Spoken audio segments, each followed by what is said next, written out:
Hi, I'm Curtis with OPENTEXT CYBERSECURITY. I'd like to take a couple of minutes to explain, demonstrate, and show some of the data operators available in ArcSight Search. In this example, we'll be using these operators to help simplify, filter, and sort the information returned in our search results.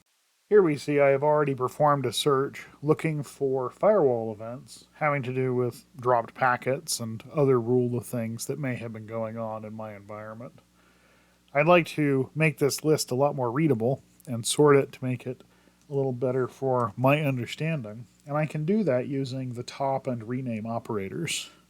In this case, I can say I want to see the top or most common source addresses.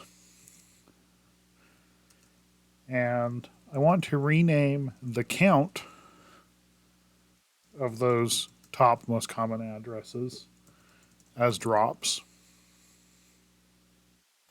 Here we can see all the different source addresses that showed up in my previous results, but now the results have been condensed and sorted, so I can see that my most frequently dropped address is this 111.55, and down at the bottom I have my least frequent, tied for last place with 1 each.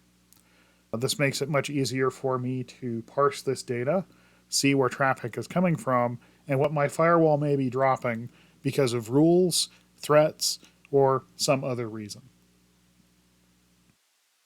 I appreciate the time that you've given me today. For more information on ArcSight Search, please contact your account manager to schedule a demo, or check out the links and resources below.